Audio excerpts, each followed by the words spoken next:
चतुर्भुजो जगन्नाथः कण्ठशोभितकौस्तुभः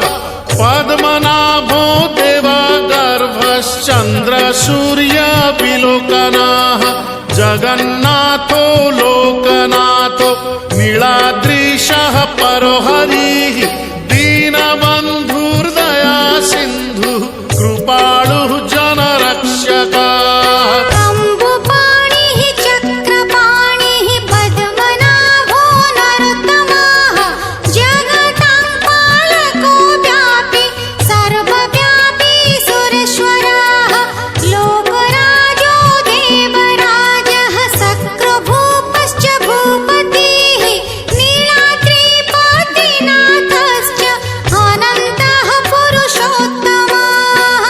क्षोभ्यायः कल्पतरुः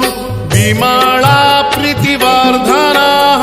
बलभद्रो वासुदेवो माधवो मधुसूदनः दैत्यरिः पुण्डरीकाक्षो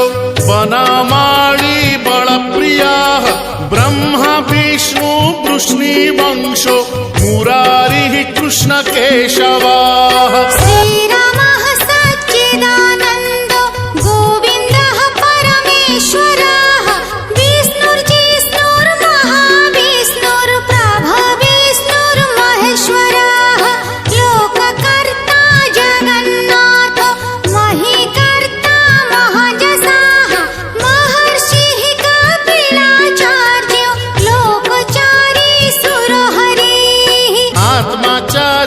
जीवपालश्च शूरः संसारपालकः